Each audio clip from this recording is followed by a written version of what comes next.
Good evening, members, and welcome to this meeting of Full Council. I'm Councillor Justin Wrench, Chairman of the Council, and I'll be chairing this meeting. Before we begin, please can I remind members that this meeting is to discuss the Greater Essex Local Government Reorganisation only. As explained in the agenda publication email, the standard agenda items of Chairman and Leader's announcements and questions to the Leader and Cabinet have been removed from the agenda on this occasion. This is due to the significance of the LGR item and the need to allow us much more time as possible to consider the matter and contribute to the debate.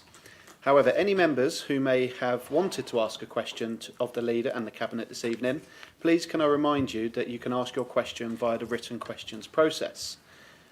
Can I please also remind everyone that this meeting is being webcast via the Council's YouTube channel, and please can everyone ensure that their mobile phones and devices are switched to silent to avoid any disruptions. This meeting is scheduled for 3 hours, so I would be grateful if everyone could ensure that they keep their speeches concise to the issue being considered. If members wish to speak this evening, when we get to that point, please indicate by clearly raising your hand. Please note that we are not expecting a fire alarm. However, in the event of an alarm, please leave via the fire exits and assemble in the car park. I will now proceed to the first item of business, agenda item 1, apologies for absence.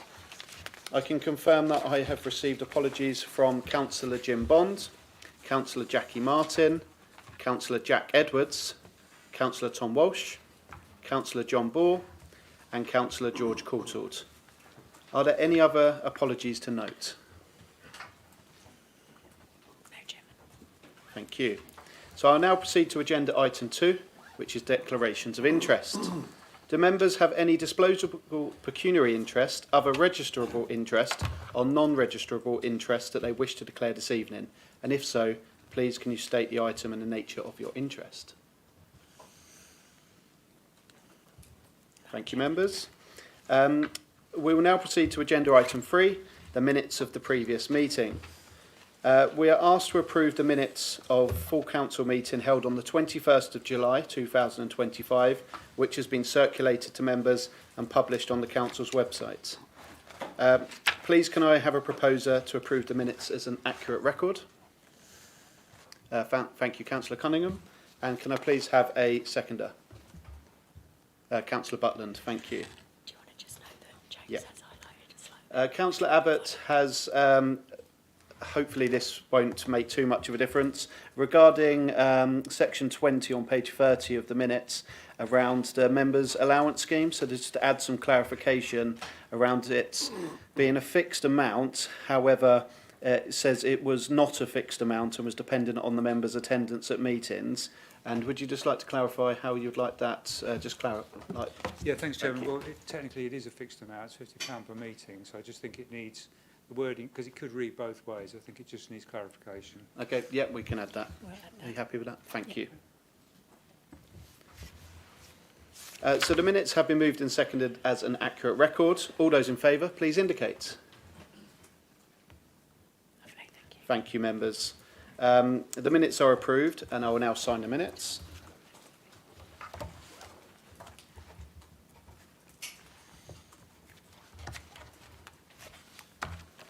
Thank you very much. We will now proceed to agenda item 5, public question time.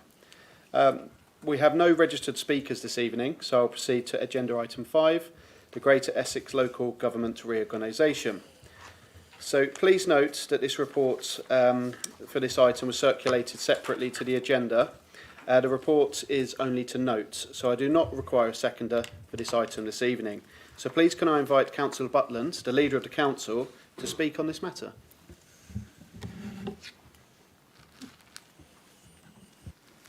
Thank you, Chairman. It's 50 years ago since local government last had a significant reorganisation. Maybe some people in this chamber who remember urban district councils and rural district councils at that stage. We are now in a situation where the new government, the current, well, not new government now, they've been in for a year, current government wish to press ahead with a significant reform of local government linked to devolution and linked to the introduction of the elected mayors. As I said, tonight is not about devolution of the elected mayors. That is outside of our province. Tonight is about local government reorganisation and proposals for reorganisation in the Greater Essex area. These are proposals which have been in discussion for a number of months now, with all 15 authorities, the County Council, the 2 unitary authorities and the 12 district, city and borough councils working together. I have to say they have been working together. We haven't had, I'm pleased to say, the sort of fallouts that have occurred elsewhere in the country. But that doesn't mean to say that there has been unanimity in terms of what should go forward. And those of you that have, and I hope most of you have had, the opportunity to read through the 4 cases that are likely to go forward, almost definitely go forward to government by the 26th of September, you will see that there are differing views as to how that should be dealt with. Mr. Chairman, I gave an undertaking, I think several months ago, and certainly at least a couple of council meetings ago, that I would take into account, seriously take into account, the views of the whole council, that's all of us collectively, on what this council should support. This has left me a little bit in the code over the last few months as other councils have made up their decision, or leaders have made decisions, sometimes without necessarily having consulted with their members.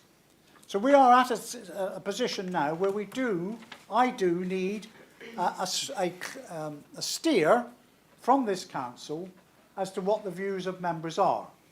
And I hope that later this evening members will be quite open and give a clear indication of what their personal preferences are. Now clearly, if we're united on one, that makes my job so much easier. If there is even Stephen on something, we have a cabinet meeting next Monday, and I will consult with cabinet members before eventually making a final decision. So you have before you tonight 4 business cases. I'm not going to go through all of them, and I'm not making any recommendations as to which of those I think you should do. What I will do is to point out some of the things I think you need to take into account in making a decision. So we have before us, and I'll take them in the order that they are on the agenda, and also you will find the maps in Appendix F are in the same order. So you can see what the impact would be on this district, although with the exception of the proposal from Rochford, it does mean that Braintree would be together with Tendring and Colchester, and in some cases another. So I'll start first of all with Appendix A. This is the proposal for 3 unitary authorities. This is a proposal which has been led by Essex County Council and publicly supported by the leader of Epping Forest District Council.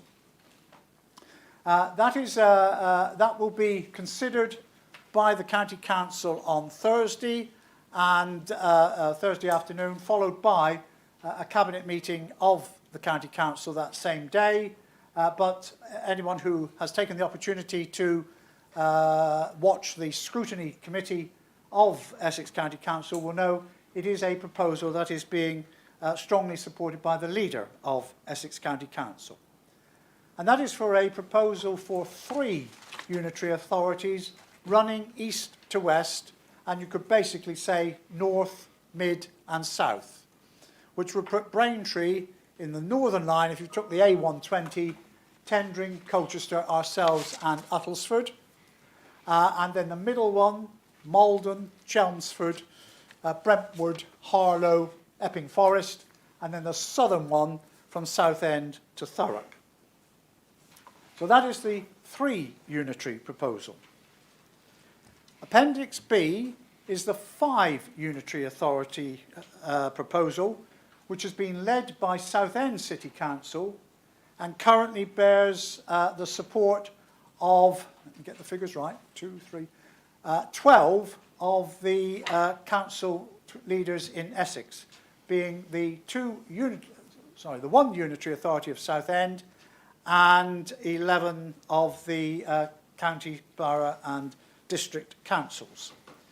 That's for obviously 5 smaller authorities, which are grouped, as you will see on the map that is within your papers tonight, and that would leave Braintree with Tendring and Colchester. The third one, Appendix C, there were 2 sort of late entries into the field. This one was from Thurrock, which is a proposal for 4 authorities. And I think Thurrock would be quite open as to the issue that it has been tackling is how do you deal with the debt of Thurrock within any reorganisation.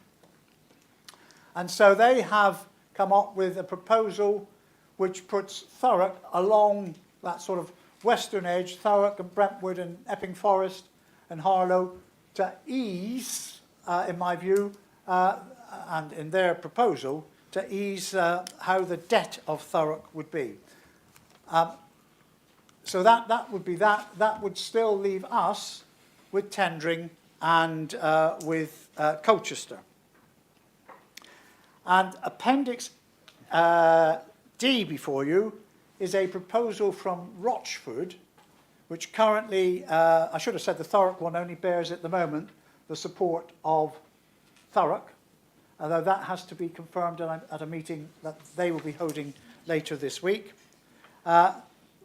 Appendix D is a proposal from Thurrock for, again, 4, but on a slightly different basis, which brings Rochford out of the southern edge, southern rim, and brings it into alliance with Chelmsford. That again leaves us with Tendring and with Colchester. I should have said on the Thurrock one is the only one which changes our position. They are suggesting that we should be linked with Chelmsford and Uttlesford. Otherwise, all the others, we stay with Tendring and Colchester, although in the county one, we would also be with Uttlesford. So when you're considering these tonight, it is important to consider Appendix E, which is the government's view of some of the key criteria that they are expecting to be dealt with in any proposals that are brought forward. And there are 6 in particular, and they are set out in that paper. And they relate to financial issues, they relate to localism and how you have consulted with local stakeholders, the importance of the delivery of high quality services, and there's particular reference there to the services which consume a significant amount of resource, and that is adult and children's services. And they are set out clearly there, so you hopefully will have been able to make some assessment of how each of the cases, in your individual views, match those requirements. Now, I can understand if people are a little confused in terms of the financial situation and are asking a question of how is it possible for 2 nationally respected organisations, PricewaterhouseCoopers and Grant Thornton, to come up with completely different results. If I can help you, in as far as I can, part of it is, of course, what they were asked to deliver. I've always said, you know, in the old days, if you want a business case, if someone asks you for a business case, the first question to ask is, what do you want me to tell you? So there's a little bit of that, and we need to recognise that PricewaterhouseCoopers have worked from basically the county council network perspective, whereas Grant Thornton have worked from a district council perspective. And I'm not giving you any indication as to which is the right one, but that is one of the reasons. And the other thing you will have noticed clearly is how assumptions are made. Neither of those two cases, or those two organisations, are making the same assumptions about a number of issues which impact significantly on the potential financial impact. So there's quite a bit there which is almost as trustworthy as putting your finger in the air and hoping it will turn out. The other issue which you will wish to consider, particularly as elected members, is what is the impact on the relationship between elected members and their local communities. Clearly, if you have fewer unitaries, you will have fewer elected members. But there are ways, and to be fair to the County Council's case, they go into quite significant detail as to how they would suggest, because obviously it won't be the County Council that will be making those decisions, but how you could cover that neighbourhood approach. But that again is for you as elected members to decide which would be in the best circumstances. So, Chairman, I have not made any recommendations. I do not intend myself to vote tonight, because being a B, I shall be, I don't mean that in a rude sort of way, but being surname B, I will be at the beginning, and I don't want any thought that, oh, well, he indicated he was X or Y. I'm using that, you notice, rather than A, B, C, or D, and that has done it. I genuinely want to know what members think. This is your opportunity. I think we're the only council that has done it in this way, and I think it's a very open way of doing it, and it really is up to members tonight to express their preferences, or indeed you might not like any of them, and you might not want local government reform, and you're perfectly entitled to say that's what you want. All I would say is it's going to happen, and we need to at least be sure. Now, what part have we played as a council in the so far in the working up of these business plans? Well, in terms of the county council, myself and Dan and Suzanne have been very much involved in working on that plan, virtually up until the last couple of weeks when the County Council wanted a commitment from any organisation that was considering, before they could sort of remain working on it, a commitment that they would be supporting it. And I could not give that commitment because of the commitment I have made to this council that we would make a decision in due course. But we have been very much involved in a lot of the work, and certainly in the first round of option appraisals as to what would be the most significant, the most beneficial way of coming up with a result. In terms of the 5 unitary authorities, we have worked throughout on that from start to finish. It's not to say we support it any more than we support any others, but we have been in the room on all those discussions and contributed to it. As far as the Thurrock proposal is, that, as I say, that was a late entry, but the Chief Executive and I took advantage of the offer from the Chief Executive and leader of Thurrock to have a meeting with them, albeit it was a Teams meeting, to discuss their proposals. We did make the point that from our view, we felt we had a very good working relationship with Tendring and Colchester over a number of years, and we would be a little reluctant to suddenly find ourselves going towards Chelmsford and Uttlesford, although I recognise that you can make a case for Braintree being linked with Chelmsford and Uttlesford. As far as Rochford is concerned, I think it would be fair to say that we have had little or no involvement in that. That has basically been done by Rochford.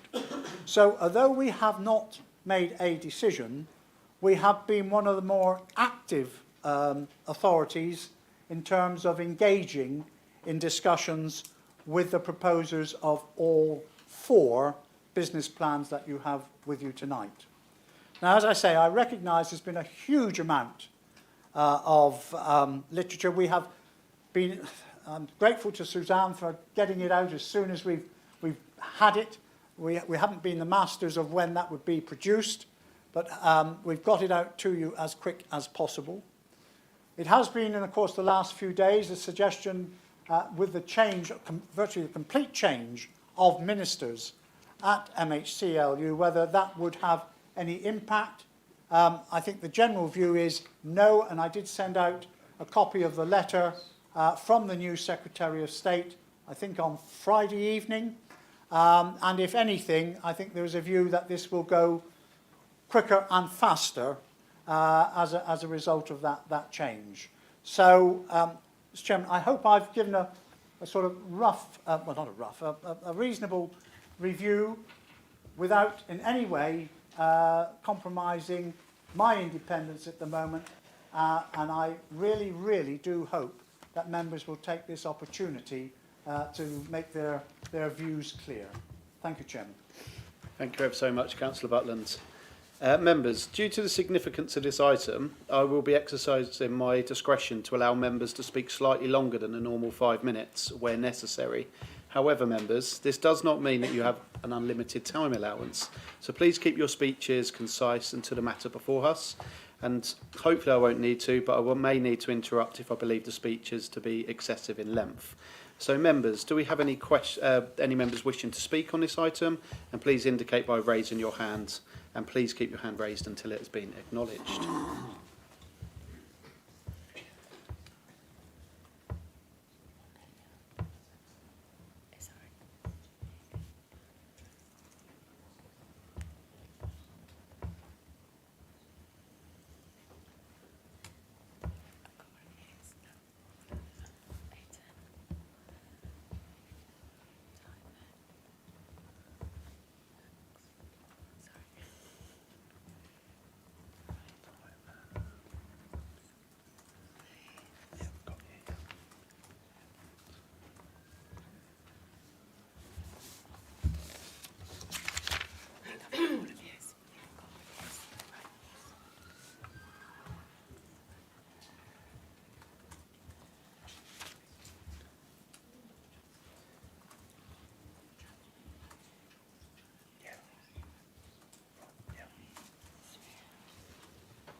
Okay, thank you, members. We'll start with Councillor Tom Cunningham. Mr. Chairman, sir, member colleagues, like so many colleagues from all groups, I've had the pleasure and privilege of being at Braintree District Full Council meetings for many years.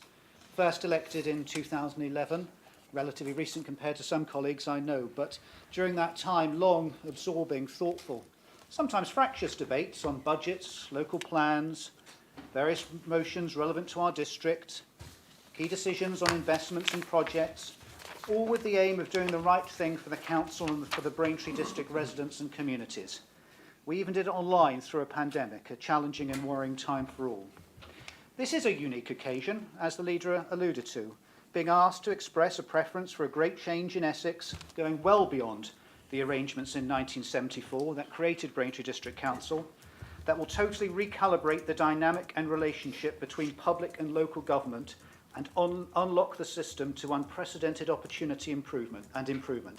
A unique occasion indeed. It does need to be reflected upon again that whatever is agreed by government will see the end of this remarkable council that has served this part of Essex for over 50 years. A phenomenal public service institution serving a fantastic part of Essex that has seen so many talented and dedicated public servants on its staff and from all sides in terms of elected members over those decades. The innate decency of the place is something quite special. Whilst I truly believe this change needs to happen, BDC end is sad, and we appreciate the uncertainty and concerns of staff, and whatever the outcome as we work towards vesting date for a successor organisation. Those concerns and desire to embed all that is the very best of BDC must be at the forefront of our minds in the months ahead. I praise once again the senior officer team and the leader for their communications throughout this process that have supported staff and ensured our members are the best informed of any district council in the county. Thank you to them. Having been part of the executive of this council since the end of 2014, and very proud to be its deputy leader since 2019, I can honestly say that it has become more difficult to do all that we want to do within our system. The cross-party desire, again, this council's great strength to do things beyond what we have to do, has become more challenging, especially after the unique events of the last 10 years in recent history. It comes down to money and resources. Despite sound management and a great reputation in the sector, we have had such a high ambition and delivered great projects, tremendous support to communities and businesses, whilst maintaining services of quality and efficiency with high resident satisfaction. Yet it has become ever more difficult with every passing year. If this change wasn't happening, we would battle on. This year would have seen us push forward further with greater collaboration, transformation with existing partners, all with a view to try to make the two-tier system work better in North Essex. That work, those benefits will be turbocharged in a unitary authority, but we will continue to do all we can in the interim period to ensure there is no service deterioration and we continue to plan ahead. As an Essex County Councillor, I'm also aware of the great challenges of disaggregation and fragmentation from the 12 district county council and the cost and challenges of those services. The care services and highways being a particular concern, and I can speak with 2 years at the coalface of the unique pressures of road and transport. There's next to nothing compared to the care need challenges and costs in this part of the world. But the view I express tonight is not a county view formed in Chelmsford. It's because of my experience as a district member here. I am supporting the 3 unitary proposals as I believe it satisfies the government criteria the best, especially criteria 1 and criteria 3, talking about appropriate areas of local government and resilience with minimal fragmentation of key services. If we're going to strive for the very best, the financial resilience of a larger, yet still agile unitary authority is the best option to embed the legacy of BDC. I believe we can have the best of both worlds, to have that new can-do authority that has a high ambition for resident services, investment, community strength, growth, and deliver great projects for our area. Being able to mobilise the best of the expertise and staff to work on these agendas. This is something that a 3 unitary model can achieve, while cementing, enhancing long-standing relationships with Uttlesford, Colchester, Tendring, and the services that are coming from Essex County Council, and yet still be local and relevant through strong leadership, politically, corporately, to entrench local identity and community relationships, all with the soundest platform possible, the financial security to do the best for residents and communities and to minimise the impact of change in the next few years. The difference in financial payback of a few years compared to decades under a 5 model is truly compelling and weighs heavily on minds. We must give our residents the financial assurance that we are arguing for the most responsible option. Our vote tonight is informing a recommendation and government will decide. I hope 3 is supported tonight and the 3 unitary model is what government chooses for Essex. Whatever happens, it will be incumbent upon all of us to make the best of any decision, to manage the change constructively and continue with the work that needs to be done. No let up at all. Challenging work, but hugely rewarding, and the ability to be truly innovative in the future, I'm sure will inspire all existing members and staff and those who wish to serve our residents in the future. Thank you, Chairman. Thank you, Councillor Cunningham. I have Councillor Finken. Thank you, Chair, and thank you particularly to Councillor Buckland for the very clear presentation that he gave of the various proposals. I think that was very helpful. We've been told that we need to take account of the effects of our proposals on the whole of Greater Essex, and all the proposals fulfil that requirement. But it's important to remember that the councillors in this chamber are representing the interests of the residents of Braintree District. Yes, our residents want efficient delivery of services, of public services, but they're also concerned about protecting and improving the places where they live, about local democracy, and about the responsiveness of the new councils to their local needs and expectations. As the leader has said, for some time, BDC has been successfully developing plans for the transition to a unitary authority with Colchester City and tendering district councils. This proposed unitary would exceed the 500,000 optimum population target for unitaries, and with projected future housing developments would greatly exceed it. A unitary based on 4 councils would be considerably larger than is needed to meet the government's target. The vast geographical size of a 4-council solution for our area would undoubtedly be more difficult to manage. It's been said it would take an hour to drive from one end of such an authority to the other, but looking it up on Google Maps, it suggests an hour and 35 minutes to get from one end at the west to the other end at the east. And by public transport, Google Maps says it would take 2 days. This would have particular implications for one of this authority's and the new authority's key functions, not the most expensive, but one of the most important, planning. Even if an effective neighbourhood subcommittee system is established, the unitary's officers would still be responsible for managing the planning system for the whole of this huge area, and the unitary's councillors would still have the final say on applications. Some councillors have raised the issue of the provision of children's social care services. This currently has an outstanding Ofsted rating, and it's obviously a really vital service. But children's services will need to be reorganised whichever configuration of unitaries is chosen. In the 3 unitary proposal, this would involve major changes in the South Essex area, involving 3 upper-tier councils. We have not been given any evidence to show why 5 unitaries would be any less effective in delivering this service than 3. Last week I watched the online presentation by Essex County Council, which I'm sure many other councillors did. Their case was presented extremely clearly and professionally, I'm sure you'll agree. But I was struck by the complacency of the county councillors. They were arguing for as little change as possible, while failing to acknowledge that many areas of county council provision leave much to be desired. For example, only a year ago, special needs assessments were found to be the worst in the country, with only 1% of cases being decided within the 20-week limit. Even now, only 30% of cases are dealt with within this limit. Youth services are being cut to the bone, and the Child and Family Wellbeing Service, formerly Sure Start, is a shadow of its former self. To take an example from another very different service, many of our residents have long held the view that Essex Highways is not fit for purpose. These services need a radical shake-up, not a system which is as close as possible to the current arrangements. I'll finish by reminding councillors that 10 out of the 14 second-tier and unitary councils so far are backing the 5 unitaries proposal, and 12 out of 14 are opposed to Essex's proposal. That's not surprising. These councils and their councillors are closer to their communities than the county council. They're more in touch with what their residents want. All the business cases will be considered by the government, but my view is that the 5 unitaries proposal is in the best interests of Braintree District's residents and should be supported by this council.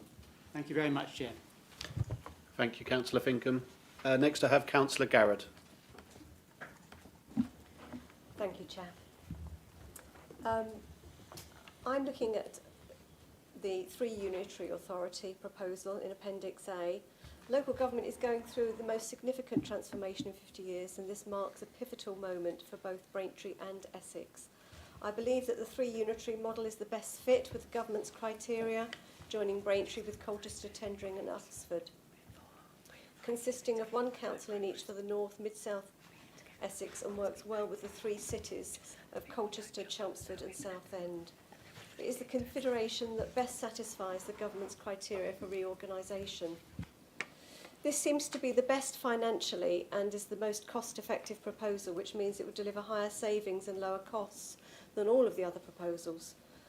Essex County Council says that it will deliver around over 380 million of savings by 2040, and whilst I think this might be a little optimistic, having looked at the financial data, on the whole I think their rationale makes sense. This proposal brings together some of the most deprived and affluent areas. We know there are areas of high deprivation, particularly in central Colchester and coastal Tendring, including Jaywick and Clacton. And this is in contrast with the more well-off towns in the west of the proposed unitary authority area and more wealthy rural communities. Coastal areas, of course, have their challenges, but offer so much potential if managed efficiently, which I believe it would be with this proposal. I appreciate that Tendring has its difficulties with high costs for adult social care and child services, and currently Essex County Council says over 46% of the net spend in the Greater Essex system is on social care. However, Uttlesford seems to be very good in these areas, and thereby this would create some balance. There is a good balance between the populations. The population of the largest unitary, South Essex, is only 29% larger than the population of the smallest, which is Mid Essex, whereas in the 5 unitary model the gap is approaching 60%, which is very high. In addition to the general benefits of a 3 unitary model, the specific advantage of the geography based around our 3 cities is the alignment which economic corridors, housing markets and travel to work patterns and in existing partnering structures, particularly with health. I think this was, looking at this would be definitely be the best option. So they are my thoughts for this evening, and I hope that others will agree with me on that. Thank you. Oh, one more thing, sorry, I forgot to mention, sorry. The Dedham Vale. So Colchester has the Dedham Vale AONB, the Area of Outstanding Natural Beauty, which is now a national landscape, which is a huge jewel in its crown, both bucolically and financially. Braintree holds its project area, the bit it aspires to add on to that, and this also has massive potential to boost tourism if it is valued in the same way, and I think that is something also to be considered. Thank you. Thank you, Councillor Garrett. Councillor Abbott. Thank you, Mr. Chairman. Essex local government reform is a process that was initially led from on high, which we locally have had little choice but to follow. The rush at the end of 2024, with minimal engagement with Braintree councillors and the public, and the cancellation of the 2025 county council elections, fed into the general public disquiet about politicians we're seeing both in Essex and nationally, as the letters pages of the local papers demonstrated. For Braintree District, a generally well-run council with a strong network of parish councils, change could actually reduce the quality of services, not improve it. And I personally take with, not with a pinch of salt, but with an entire barrel of salt, all the various promises about better services and cost savings. And I think the leader alluded to that to some extent by saying, if you ask the question of different accountants, they'll give you the answer you want. But given we have the choices before us, I do support the 5 unitary model. I think the three model is definitely too few councils, and would actually create the second, third and fourth largest unitary councils in the country. We would be geared very much towards very large councils in Essex. And they would inevitably be more remote from communities than a more decentralised model. In fact, in my 26 years as a councillor, overall the trend has been towards centralisation, a process of centralisation, and I see this as a continuation. The Rochford 4 option has some merits, and the same configuration in the north and west of Essex as the 5 unitary model. But for me, the 5 unitary model has the most support. As others have said, there are 10 current councils which support it. And interestingly, they are led by Conservative administration, Liberal Democrat, Labour and Independent. No Greens in there yet.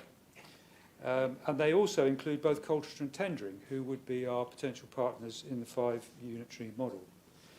Interestingly, also, that model has the support of all the 3 councils to the west and south of us, Uttlesford, Chelmsford and Malvern, 2 of which would be potential partners in other options, but clearly would prefer not to be. They're supporting the 5 unitary model. Now, I do accept that the 5 unitary model does deliver new unitaries, as Councillor has just said, which start at a population of 326,000, which is low, and you have a larger range of a larger gearing of sizes, and that's below the government guidelines. However, the government says there is some flexibility in the process. But the 3 unitary model, the so-called 3 cities model, which immediately gets my back up, and I wonder what the relevance of Colchester as a city is to the far west of the county. I think that's quite a stretch. That has one of its authorities with a population of 729,000. Now, that's huge. That's bigger than most of the actual major conurbations in this country. So for me, the three model is just too large. And I think Councillor Finkin mentioned planning. I think local plans in particular would become incredibly complex and unwieldy, trying to form a local plan across such large areas. We also need to talk about democracy. Inevitably, all the models cut the number of councillors. The most centralised models cut the number of councillors from 695 to just 285. That's well under half the number of councillors as now. And they'll be trying to do all the functions that the county council and the borough city districts do as is now. So those councillors would be extremely hard working, I would imagine. But the 5 unitary model keeps the number of councillors at a relatively reasonable number, I believe, of 434. That's still a big cut, but I think it's possibly enough to go round under the new model. Here in Braintree district, that would equate from us going from 57 councillors, so 49 districts and 8 county, down to 32. And again, I think for the size of the district, I appreciate it won't exist anymore, the size of the area, I think that's a reasonable number. One point no one's made yet is, as things stand, the 2027 shadow elections for the unitaries will be on first past the post. And under the current much more plural multi-party system we've got in this country, we could get some highly disproportional results. So I know probably no one else, well, very few will agree with me, but I would fly the flag for a PR election in 2027, which itself could produce some interesting results. Finally, I think we need to talk about the public, the increasingly frustrated public. I don't need to tell anyone in this room that the public are becoming more frustrated. And what they want to see is an improvement in their lives, protecting the environment, progress on local priorities. That's what they tell me as a councillor, and I'm sure they tell everyone else. So, just some examples. Will these grand plans do any of the following? Will we get a community hospital in Witham, which we've been waiting for generations? Will we get our potholes fixed more timely? Will the villages such as Silver End, I get it in there, of course, every meeting, will we get our projects delivered that we want? Will we get better local support for community nature restoration and climate change action? I think the jury's out and only time will tell. Thank you, Mr. Chairman. Thank you, Councillor Abbott. Councillor Van Dolkum.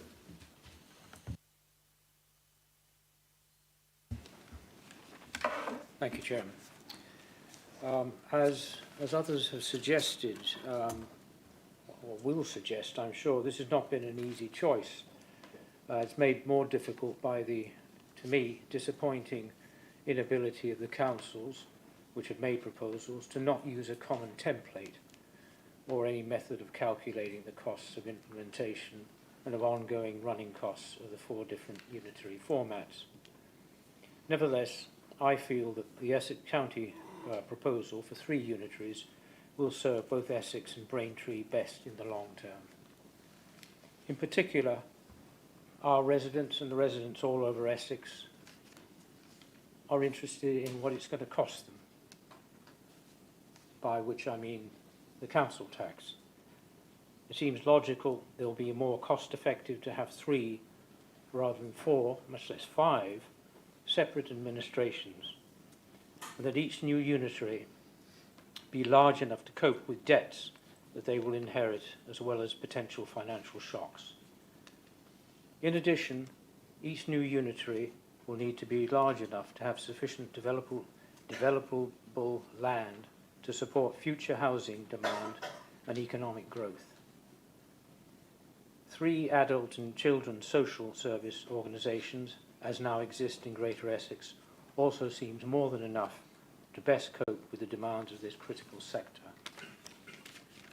For Braintree in particular, I consider that it makes sense for our district to build on the planning that's gone on in the last year and the excellent relationships with Colchester and Tendring, while having a closer connection with Uttlesford, which hosts our largest employer, Stansted Airport, only 15 minutes away by car. Important also as a future source of economic growth and jobs, which we would not necessarily have in any of the other 3 proposed unitaries. One comment on the other proposals: while it does not directly affect Braintree, it does seem to me wrong to pair the 2 most debt-ridden councils, Thurrock and Basildon, on their own. In conclusion, Chairman, I'm more in favour of the Essex County Council proposal than the other 3. Thank you. Thank you, Councillor Van Dolken. Next, I have Councillor Staines. Thank you, Chair. Just put my timer on. Local government reorganisation. I represent a rural ward and stood for Essex County Council in 2021 to promote rural concerns across the entire county of Essex. I've watched Essex County Council, councillors and officers increasingly marginalise and ignore local rural communities on highways, public transport, waste treatment, quarries and this local government reorganisation. The delegation explosion across local government means that councillors are unable to effectively scrutinise officers, and having fewer, more remote councillors will further reduce this scrutiny, especially with prescribed and unrepresentative first past the post with leader and cabinets. Parish councils, currently refreshing their engagement with multiple current council groups, highways, waste, public transport and planning, lament the loss of the power they once had and note its absence from LGR, whichever option. Over 570 pages across 3 proposals, it seems that unelected MCA boards like business, health, citizens or residents, etc. will outshine the MHCLG dictated neighbourhood or area, delivery or community committees that could further diminish parish councils and the voice of smaller rural communities.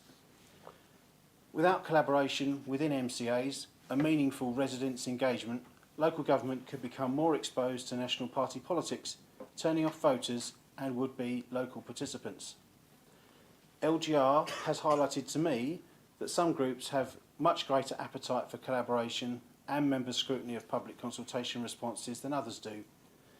Essex County Council's 128-page proposal was developed with a much lower public engagement and carries much less support than lower tier groups for other options, and shows a concerning tendency to want less meaningful engagement across the board and into the future. The 3UA Essex webinar described 28 neighbourhood delivery committees, one of them being the exact size of BDC, called Braintree NDC. Does that stand for New District Council?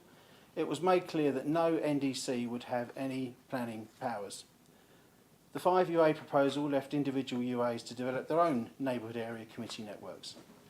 So whatever they're called and however many, the neighbourhood committees would work alongside over 50 Essex parish councils.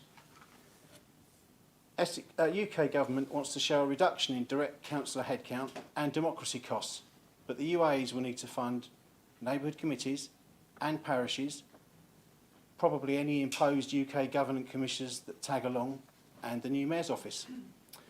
Unlike ECC today, UA councillors will operate only in their own unitary swim lanes and be unable to vote cross-Essex unless they are leaders of the 3 prescribed groups sharing 7 of the 8 GECA votes with the Mayor. Realistic fair funding of English local government is some way away, and there is uncertainty about what services and what service levels will be statutory in the future, and the need to be factored into annually balanced UA budgets.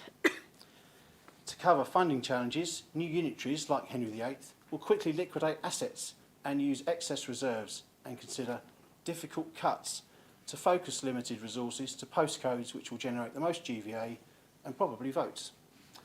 On savings, will UK government realise its savings by cutting funding to lock in target or real efficiencies to the UAs? Or will the UAs keep savings made to cross-fund other statutory discretionary activities after funding their own transition and establishing and maintaining the neighbourhood committees and the Mayor's office? None of these points will surprise Essex County Council, which has weaved and swerved after bringing us here in the first wave without a vote. And that's why my substantial gut says Essex residents will be best represented and served by the highest number of unitaries possible, 5, even if it means some extra statutory officers and having smaller delivery partners. Because in my opinion, those things are most likely to encourage innovation and collaboration and enable a better local service transformation to result from this adventure. Thank you. Thank you, Councillor Staines. Next I have Councillor Mary Cunningham. Thank you, Chair. Firstly, I acknowledge and agree totally the sentiments expressed by the Deputy Leader around the strength and achievements of this Council over so many years. I also acknowledge the amount of work that senior officers have done to provide us with information and data to help us formulate a recommendation. As we move forward from our present authority structure to our new unitary, it is so important that the residents, which for me are at the heart of what we are achieving, feel the continuity but also the improved service. At present, we have strong community partnerships with many organisations, including the police, voluntary sector and community groups, large and small, all who make such valuable contributions for the benefit of our residents. The new unitary authority must be in a position where the best of what we do for our communities at present and the strength of our approach can be absolutely embedded into a new authority. This is reliant on finance and the organisation to be resilient, to keep funding the statutory services, but also the additional enablement and delivery of non-statutory services, which this authority has done so well for so long. We have really dedicated, conscientious people, both within the authority and in our wider partnerships, and we need to make sure that we keep these personnel with their passion and local knowledge firmly in the sector. For me, the 3 unitary model secures that in terms of size and financial viability. This model, which includes Tendring, Colchester and Uttlesford, I favour for its financial viability and its ability to embed effective community-focused approaches while addressing shared regional issues. I appreciate that the smaller unitaries on paper may sound better, but the financial resilience to do so much more has persuaded me that 3 is best. Since I've held this portfolio, I never cease to be amazed at the enthusiasm our officers hold for wanting to do so much more, but lack of resource often holds them back.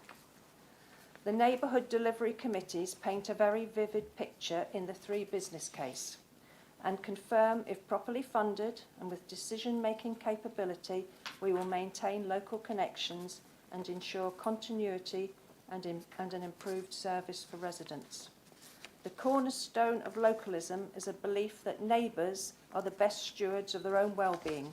Communities have a better sense of their own needs and interests than distant politicians, and this model of 3 unitaries demonstrates point 6 in the criteria set out for unitary local government proposals. Geographically, we already share services with some of the neighbouring authorities, The economic corridor of the A120 with Stansted as our largest employer seems a very sensible and neat line to draw for a new unitary. I feel positive and confident that the 3 model best suits the future needs of the residents of North Essex, and I feel even more confident and positive that our officers will play a key role in shaping that organisation. Really exciting times ahead, and I hope this model is adopted by government. Thank you. Thank you, Councillor Cunningham. Next I have Councillor Ayton. Thank you, Chair. This is a once in a multi-generational chance to fix local government in Essex. We now have the ability to directly transfer funding and governance away from the decadent and ineffective hands of Essex County Council, and instead empower local areas and bring about the changes our district and this county so desperately needs, not hamstrung anymore by the bureaucratic and lobby-prone current local government structures. I know some members may be perturbed by the idea of temporarily breaking up statutory organisations and instruments, but I firmly believe that what follows them will be some far more streamlined, effective and efficient bodies that will be better placed to understand local desires and pressures, and to most importantly, action decisions far faster than currently. We must take hold of this chance and vote to reorganise local government, to devolve funding and budgets to local communities, and to remove a huge layer of bureaucracy that gets in the way of delivery. That's why I'll be backing the 5 unitary model proposed by other councils, and I urge my colleagues across this chamber to support that proposal, not the one put forward by Essex County Council, which will just create 3 super Essex County Councils with no real links to local communities. Thank you, Chair. Thank you, Councillor Ayton. Councillor Parker. Thank you, Chair. So like many colleagues here, I have considered the various options being put forward, and I will be supporting the 3 unitary model that has been supported by Essex County Council. The size and the reasons why I've made that decision are as follows. The size of the 3 authorities would be more in line with the government expectations than the 3 unitary model, and the scale would be more likely to achieve cost savings and efficiencies, which is the whole purpose of the exercise. In the 3 unitary model, 4 of the 5 councils will have populations of less than 400,000, which I don't think the government will support. 46% of spend in Essex County Council is adult and child social care. It's probably the most important service provided by the council, and for one which it is very rightly praised. LGR is going to involve disaggregation of these services, and in my opinion, the 3 unitary model presents the least risk from disaggregation. The 3 unitary model also gives a greater opportunity to spread the debt, assets and council tax base across the authorities to form part of the unitary authority, and will create greater financial resilience across the authority. I am particularly concerned about the prospect of combining Thurrock and Basildon into a single unitary authority under the 5 unitary authority model, and I note this option is not supported by the Thurrock Commissioners. I suspect, along with the provision of quality services, most members of the public will want to ensure that they are partnered with areas with which they have something in common. A North, Mid and South Essex split makes sense. In the proposed Northern Unitary Authority, communities in the south are linked, the south of that authority, are linked through the connection on the A120, which goes right the way from Stansted to Harwich. Communities in North share a very rural way of life and are connected to the counties that are bordering them to the north. I do have a reservation that rural communities might feel lost in such a large unitary authority, and this will have to be something that will have to be addressed. I would be concerned that a 4 unitary authority model as proposed by Thurrock which would see Braintree, Uttlesford joined with Chelmsford would end up being dominated by a large city in the south of that authority. Also, Braintree has for many years been working closely with Colchester and Tendring, and a proposal that could build on that relationship should be welcome. Thank you. Thank you, Councillor Parker. And next I have Councillor Wright. Thank you, Chair. I have serious concerns about the proposal for the unitary organisation. First, I do not believe that creating larger authorities automatically gives us better representation. In fact, when councils get bigger, residents often feel more distant from decision making, not closer. Bigger is not always better when it comes to local democracy. Second, the cost arguments simply do not stack up. We are told the 3 unitary authority model will pay for itself in 1.7 years. But we already have to fund a shadow authority for a year, which will double the costs before we even begin. Thirdly, with the 5 unitary model, I failed to see the savings. Will still be running 5 separate social services departments, 5 children's social care departments and 5 education teams, unless these are being placed under the Mayor's authority. If not, the duplication remains. We are also told the 5 unitary authority option could take up to 53 years before the costs are paid back. This is an extraordinary price to pay just for the sake of change. For that reason, I will not support the 3 unitary authority model, nor will I support a move that risks saddling Braintree with the high cost of coastal erosion if we join up with Tendring. I believe the Thurrock 4 unitary authority option is the best way forward. It protects Braintree from unnecessary liabilities and in the long run will save millions. My preference, however, would be to save money and stay as we are and modify what we have. If changes does come, the 4 unitary Thurrock model is my only practical compromise. Thank you. Thank you, Councillor Wright. Next I have Councillor Billy Taylor. Thank you, Mr. Chairman. It's the first time ever, I think, I've been on the same page as Councillor Wright. I'm actually going to be a bit different and support the Thurrock model for several reasons. And I just wanted to say Councillor Finken is absolutely right. When you actually weigh up all of the proposals, they all work. And I think that's an important point to make. There isn't a flawed one amongst them.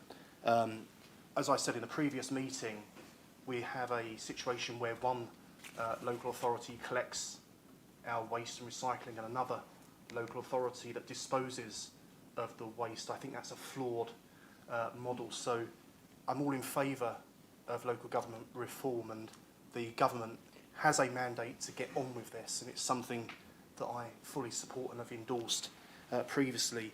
I think one of the reasons why I object to the 3 authority model is I just cannot square the fact that Tollesbury in the far-flung parts of Malden would be in the same unitary authority as Buckhurst Hill, which is a London Underground station. I just do not think that would work, and I think Councillor Abbott is right. How would you provide a local plan for such a local authority? I believe that the Thurrock model, according to its own appraisal, is probably the most practical and workable. Of all the 6 criteria, perhaps it is marking its own homework, but it has 4 green lights flashing on it, which I think should be noted, and it makes it very clear in its document that it doesn't require any external financial support, given that Thurrock is one of those authorities. Thurrock is, a bank. The council has proposed that, and that is a Section 114 council. In terms of the geography, I do concede that Thurrock and Harlow and Epping is slightly bizarre, but there is some logic to that. The M25 connects those council areas, and I would also say that if London ever did grow outwards, as it has done previously, those councils would fit very well into a London borough model. I'm not advocating that, but they all have London Underground networks, you can use your Oyster card to Grays, and Purfleet, you can use your Oyster card in Epping as well. So it has London Underground networks, and you can expand it accordingly. The Southend, Castle Point are river authorities. Okay, Basildon is the exception there. Colchester, Morden and Tendring are coastal authorities, and Uttlesford, Braintree and Chelmsford have some road links. And they would take up, I guess, the bulk of those rural villages in North Essex, and I think they would marry very well together, and I would hope Councillor Dervish would support a marriage between Boreham and Hatfield Peveril. That's something I would welcome as well. I would say that the 4 works well from a democratic point of view, is that the mayor would have the casting vote at the combined authority, because it's 4 authorities, so that would be particularly helpful if there was a lopsided political control. Also, I think the makeup of these councils, and it's no secret I am a proud Conservative, and I love to see councils run by the Conservative Party, but I do think it's important that we have councils that can be contested by all political parties to make democracy healthy. I can't be a hypocrite on one hand and condemn Barking and Dagenham and Newham as being controlled by the Labour Party forever and ever. I think it's important that the voters have the ability to kick out a council and elect a different body. So I think, and I take the point as well about representation at local level. I'm a big advocate of the expansion of town and parish councils. I'd like to see them have more power and funding to meet the needs of local communities. I'm not sure where the government is on that point also. And I would like to say, just to wrap up, I think the Thurrock model is sound. I think it should be given consideration. And I would like to say thank you to the leader for allowing us to have this discussion. I know that Chelmsford, I think they didn't provide their members with the same opportunity, and I believe the Cabinet made its own mind up. So thank you to the leader for allowing us to discuss it. So they're all my points, and yeah, I'm all in for Thurrock. Thank you. Thank you, Councillor Taylor. Next, I have Councillor Hooks. Thank you, Chair. It's quite hard listening to everybody when you're like, am I really sure? And I know Councillor Butland at our members' evening was on about gut feelings, and I think I'm going to be going with my gut feeling. The Thurrock one was a really close second, I have to say, and listening to Councillor Taylor, there's some good options there. But I'm going to stick with what my gut said. For me, this isn't about spreadsheets and numbers. My support for the 3 unitary authority model, and in particular for a North Essex unitary, comes from a gut feeling about what makes sense for our communities and what will serve residents in the long term. Essex is too large and too diverse to work as one single authority, but breaking it into too many smaller units will simply recreate duplication. For us locally, and especially, I suppose, as a ward member next to a certain district, being next to our neighbour in Uttlesford, I feel is essential. Our communities are tied together by the A120 and then therefore the M11 corridor, by shared housing and jobs, and most significantly by Stansted Airport, one of the biggest economic drivers in our region. Together, we can plan strategically and attract investment and speak with a stronger voice. Importantly, the 3 unitary option keeps a city within each new unitary area. I feel the evidence shows that this will be vital for delivering social services smoothly, especially for children and adults, where stability and consistency matters most. North Essex Unitary should give us better opportunities to allow us to work more closely with our partners in health, the police and the voluntary sector. That is a major gain for residents who often feel services are too fragmented. But Chair, I do raise concerns. Under reorganisation, council numbers across Greater Essex would fall from around 700 to 284. Here in our own district, 57 to 24. That's a significant reduction. And I fear that the community feel that councillors and residents currently enjoy and expect will be lost. But this is a concern with local government reforms across as a whole. And I hope that the 3 option with its neighbourhood committees could go some way to keeping that community feel, however they pan out in the future. I do have concerns on the size of the unitary proposal, as this will make this country's largest unitaries with large geographic space between its borders. But I can only hope and trust this will give us the high quality services that we all deserve. The evidence for the North Essex Unitary does make clear that councillors will be supported to serve a much larger population, around 5,000 residents each, compared to the 2,000 now, and that support will be crucial. But we must also ensure that new candidates understand what will be expected of them. Many of our colleagues across Greater Essex are already asking these questions.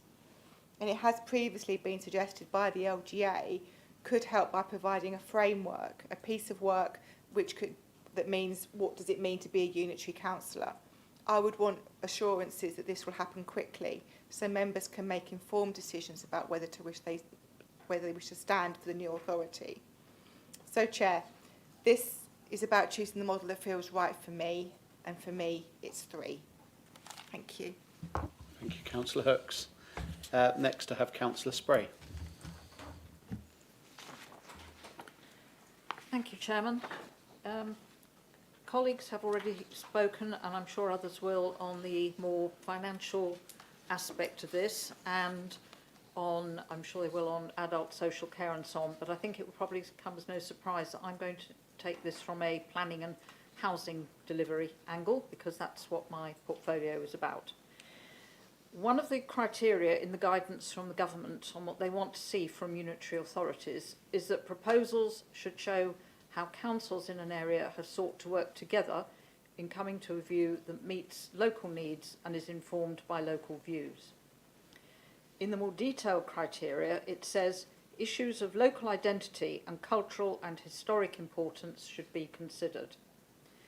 Planning and development is all about providing decent homes, and in the opinion of this council's administration, and also, if I may say so, officers in the development management and planning policy teams, not just decent homes, but homes of a high standard. We also need space for businesses to grow, leisure facilities, parks, play areas, and so on. This new housing will inevitably look different, more modern than in earlier years, and that's quite right, because we do need to move forward. But it's really important that new homes, at the very least, reflect their local communities and what has gone before, whether that's a small village, a key service village, or a town. So when we look at how we're going to slice up our wonderful but very diverse county and produce unitaries that are acceptable and workable for all, what approach do we take? Great emphasis has been put by the government on councils working together and collaborating to achieve the best outcomes for residents. All the local authorities in Essex have been given challenging housing targets to reach, and there is a very clear message that we all need to have sound local plans in place. Make no mistake, Chairman, I do sincerely believe that however collaborative neighbouring councils aim to be, there will be a competitive element as to where new housing and related infrastructure should go, especially when it comes to looking at the large strategic sites, some of which have the potential to be cross-border, even if that's only in a very minor way. I like to think none of us would seriously fall out over this, but some will have their elbows out when it comes to looking after their own interests and meeting their targets. I don't think there's anything wrong with that, by the way, and wanting the best outcome for residents on your own patch. And of course, here in Braintree, we do want the best outcome. But we have to look seriously at who we can work with, which partnerships offer the most optimum potential for growth and prosperity. Turning to the 4 proposals we have for our consideration. The Thurrock model suggests placing Braintree with Uttlesford and Chelmsford, but divorcing us from Colchester. Now, obviously, Braintree does work with Chelmsford. We share a border, but I would suggest that the relationship in terms of planning and infrastructure is not as strong or as close as that we have with Colchester. The Rochford proposal puts Braintree with Colchester and tendering, which in my view is good, but separates us from Uttlesford, with whom we do a great deal of cross-border work. The 5 model, again, geographically separates Braintree from Uttlesford, which I personally don't see as a positive. But in the broader sense, Chairman, and despite the figures presented to us, I am not convinced that the fracturing of the county into 5 unitaries provides a cost-effective or sustainable future. Which leads me to the 3 option proposed by Essex County Council. Under this model, Braintree would partner with Uttlesford, Colchester and Tendring as the North Essex unitary. 3 authorities we already have close connections with. There's also the advantage of having teams of very experienced planning and policy staff within all 4 councils who will be best placed to make the most of the opportunities awarded to a unitary authority. We have strong transport links with the A12 and A120 running across the proposed North Essex unitary, something which is key when considering new housing development. We also have Stansted Airport to the west and Harwich Port to the east, 2 key areas of economic activity and employment, which is another incentive for building. The 3 proposal is the highest scoring option against the established criteria. To quote from that proposal, it removes constraints on planned growth caused by small administrative units and balances housing growth across the 3 new authorities in a sustainable way. To finish, Chairman, the 3 model has numerous advantages, and actually Councillor Hooks pinched my last line, which is, for me, it's 3. Thank you, Chairman. Thank you very much, Councillor Spray. Next I have Councillor Jeffress. Thank you. And I'd like to thank the leader for keeping us so informed and up to date with the information that he's received. The member briefing a couple of weeks ago was particularly useful for everybody, and I would also like to thank the staff who I know have put in a huge amount of work and will continue to do so. This is only the end of the start, the end of the end of the beginning, and whatever way it is, but it's the end of something, but the beginning of something bigger, I'm sure. The quality of debate, I'm not adding to that, am I? The quality of debate tonight and the statements made, I think, have been exceptional. And I think we have been given this opportunity at this council to be able to make those, whatever way we want to go for, choose. It does obviously have far-reaching consequences. I think Tendring, Colchester and Braintree have always worked very closely together. And of course there is more than one proposal that suggests that. I understand that Essex County Council and its members would prefer a smaller amount of unitary authorities. But when we were elected, I believe we came here to look after the interests of our community and feel that local government reform will cut through a lot of the confusion. We get a lot of people that don't know which council to go to, which councillor to go to, who's accountable for things. So I think this will improve that and will make it improve that. But I still think that people need to feel a sense of place, local community and neighbourhoods, and I think the larger councils, people might feel out of touch. And the opinion appraisal suggested that it came up quite high on sensible geography, community empowerment and local identity. So on balance, for me, it's 5. Thank you. Thank you, Councillor Jeffress. Next I have Councillor Spear. Thank you, Chair. One of the advantages, I think, of being some way down the speaker in an evening like this is a lot of people have already made some very good points about local government reorganisation. And it's quite right. This is once in a generation to reshape local services. And that's the point, isn't it? It's about the opportunity for local services to improve for our communities. But it's not just the local ones here. This is also about the future of Essex. And in the government's white paper, it was really clear what it was setting out with regards to what they wanted the unitaries to look like. They wanted it to have the right size, They wanted them to be efficient and resilient and sustainable. And also to withstand some of those shocks that have come along. And we have seen some of those recently, of course, whether that's a health shock or a financial shock. So these are all really important points. And of course, the idea of unitaries is also to be able to incorporate and involve and negotiate so much better and bring together and collaborate with all of the partners with regards to the services that are possible with these unitaries.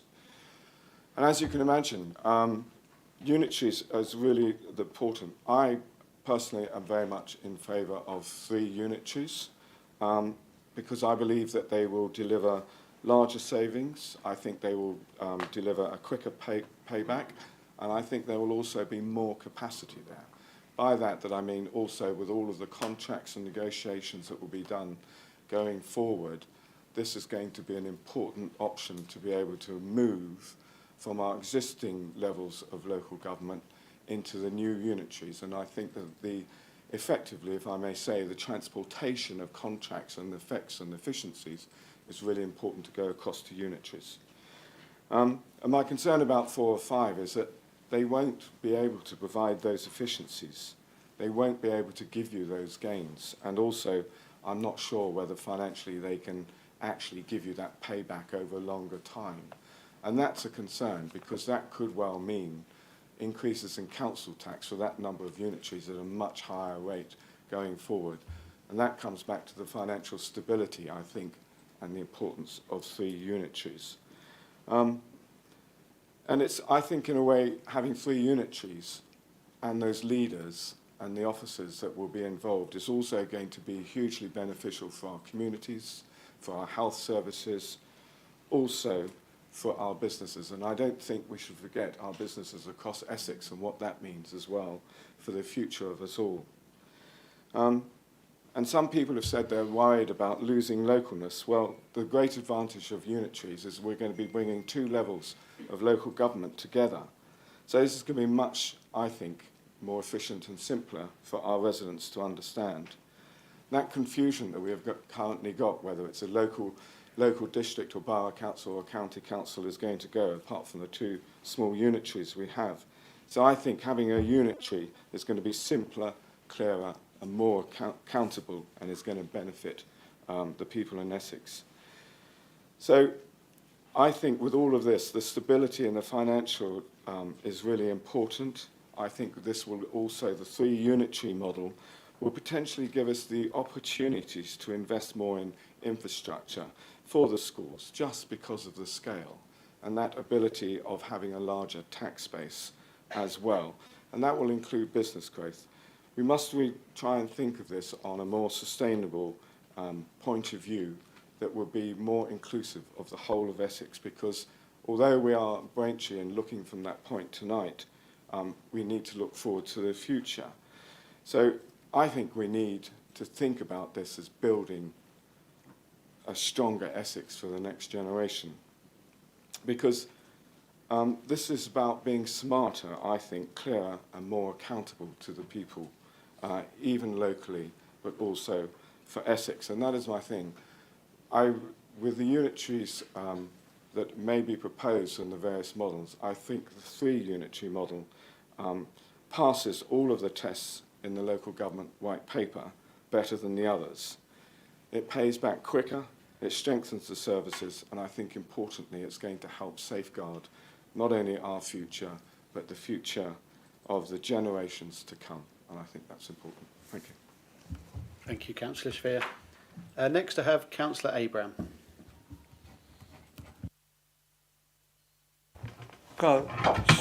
Sorry about this. I'm just squirting myself with WD-40 so I can get up. Right. I've been away for some time and I feel like the Scarlet Pimpernel. But I would like to say I'm very impressed with the standard of this debate and what energies and thought people have put into it. And when I look round, one of the things that happened, quite a famous man said once, evil people flourish when good people do nothing at all. And to be honest, I can't see that happening here. The point of it is we live in uncertain times, and it's great to see you give so much strength and purpose in debate. And I can go home and look in the mirror, talk to the dog for about half an hour, and then think, you know, it's been well worth how I've spent my time. Thank you all.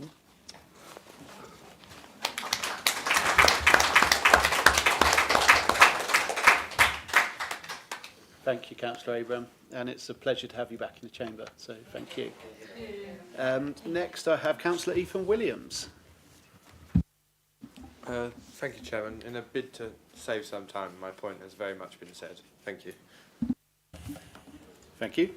And I'll go to Councillor Ritchie. Thank you, Chairman. I think the first point I would like to make is just to echo what's been said by a number of councillors this evening, in as much as the opportunity that this council has had this evening versus a number of other councils across the whole of Essex who have not had this opportunity this evening to speak freely around either their opinions gathered from residents, or, if like me, you've had that drafted email ready to reply to residents, which I have not had to send out. Not one resident has emailed me yet. So even more important that we have an opinion this evening, so that at least we can say, if challenged, what did you opt for when you had the voice? That's the chance we have this evening.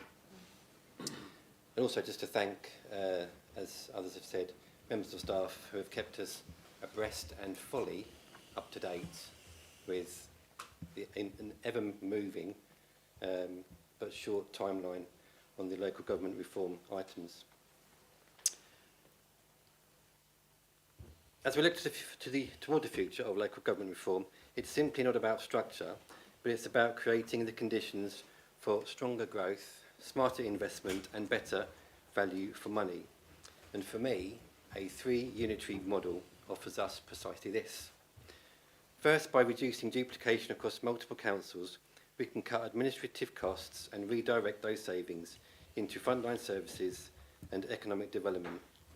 That means more resources going where they matter most, into our communities and our frontline services.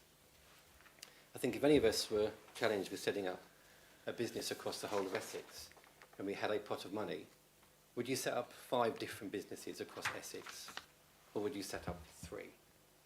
I would much prefer a smaller model, unitary, and spend less money and have money to invest into frontline services. Members have mentioned cost saving this evening. I try to bias myself into using the term cost avoidance, because if you're saving money, you're not spending it. Cost avoidance is not having to spend that money, but putting it into services such as adult and child social care, transport services and highway services, the points that really matter to our residents, the points that I was expecting to hear by email, but up to this point have not. Secondly, larger unitary, a three-model authority bring greater financial resilience. They can leverage their scale to secure investment with funding bids and deliver infrastructure projects that other councils might struggle to achieve alone. This positions our area in a more competitive player regionally and nationally, and to the point that Councillor Finken made, that trek that might take you well in excess of or close to 2 hours from east to west, if we link that A120 corridor and had that dualling as that model of a three-unitary, I bet that journey would be about 45 minutes, Councillor Finken. And something that we need to factor into things like house building and economic development, which would really put us in a stronger foothold. Thirdly, a three-unitary structure encourages more consistent economic planning.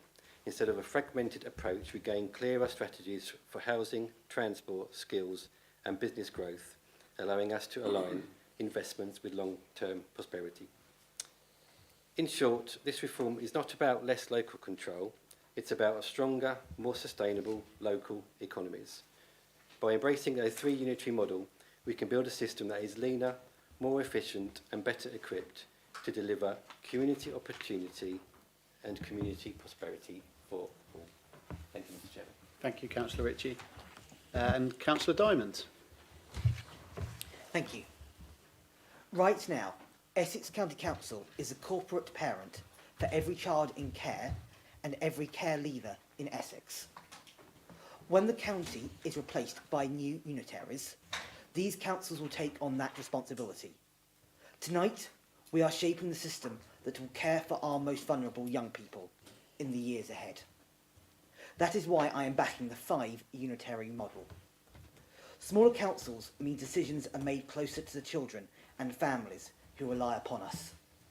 Councillors and officers will know their communities, their schools, and their carers, so support will feel personal, not distant. At the same time, each council will be big enough to afford specialist services like fostering recruitment and safeguarding teams.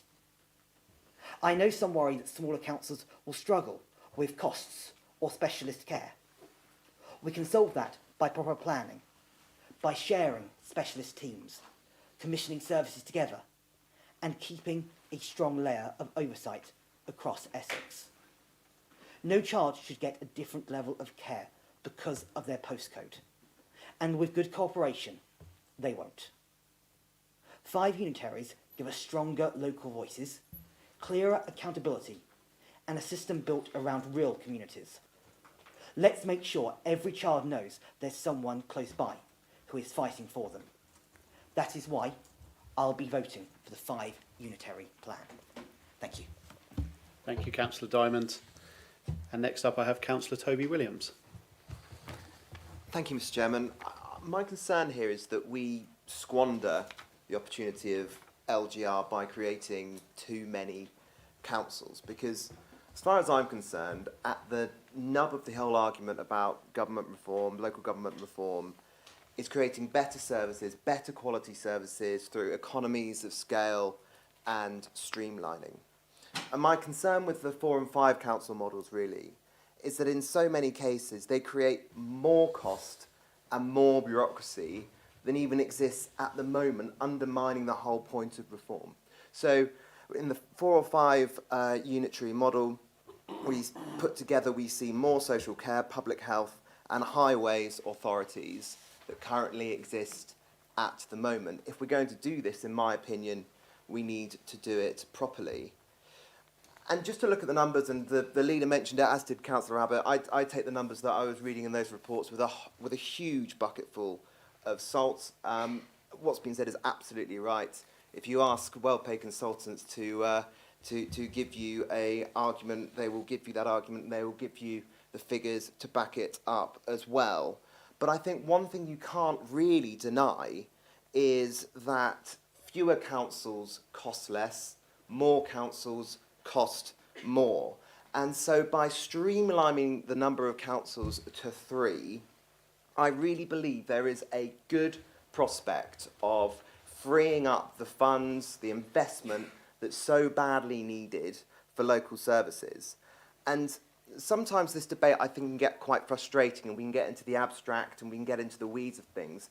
But ultimately, this is about providing better quality services for the people we represent. And I genuinely believe that a 3 council model is more likely to achieve that than any of the other options. And I think it's important as well to consider this in the context of local government finances as well. Obviously, we have to tighten our belts at the moment. I can't see any prospect of that changing over the coming years.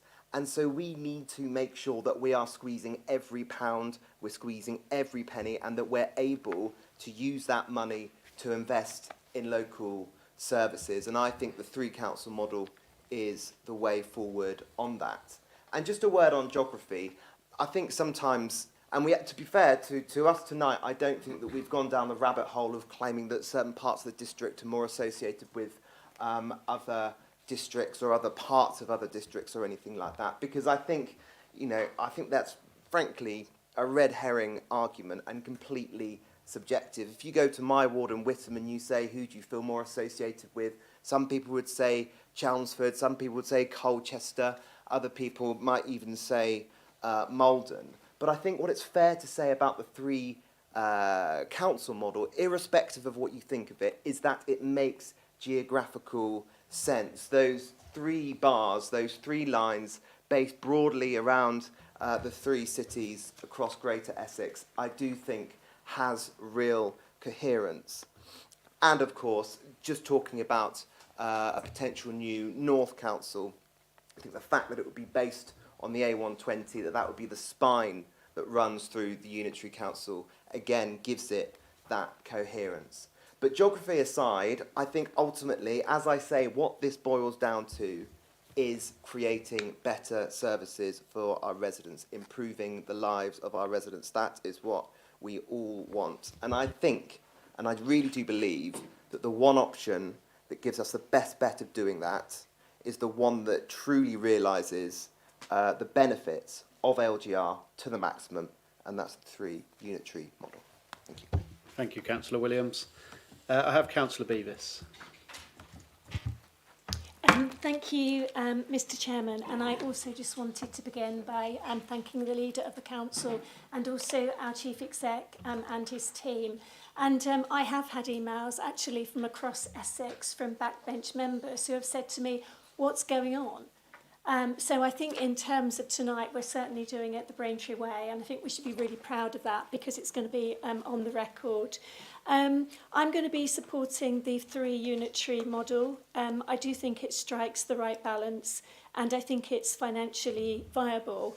I've always been really careful at looking at the tax base option. I've personally spoken to County Councillor Kevin Bentley, the Leader of Essex, and also to Louise McKinley about this. I also believe we had good relationships with UDC, Colchester and tendering, and I think that harmony in a relationship is going to be really key going forward. It also places us in the 3 cities model, placing an existing city in each of the 3 unitary areas. It has better transformation of services and the same number of upper tier authorities as our existing structures in Greater Essex. Essex is complex, and the creation of a North Essex Unitary Council would help to maintain the status quo of delivering excellent children's services and delivering good outcomes for adult social care. Having spent an intense year at Essex County Council in children's services and adult social care, and I'm sure Councillor Lynette Bowes-Flint would agree with me, you know, throughout all of this, that has been for me a key priority, seeing what goes on at that level, and it frightens me that to dilute that in any way is a real concern to me. I also think it has the best commissioning model for partnerships such as the NHS, Essex Police and the voluntary sector, and retains a sensible structure for the Community Safety Partnership and the Health and Wellbeing Boards. It will deliver local government for less than the current structure and will deliver more. It has sensible economic areas, employment and skills, particularly working with Uttlesford and the opportunities from Stansted Airport, Braintree's biggest employer. The model for the North Essex Unitary is evidence-led and will deliver greater opportunities for our people and communities. It will deliver net financial benefits after 5 years of 86 million and then 38 million annually. The links with our cultures, our identities, many of our landscapes and our histories are similar, including tourism and hospitality. It delivers better options for stronger communities and community empowerment, and I've compared and contrasted this against the Communities Empowerment Bill. I am concerned about the democratic deficit, and I'm concerned about the number of councillors reducing in Greater Essex from 700 to just 284.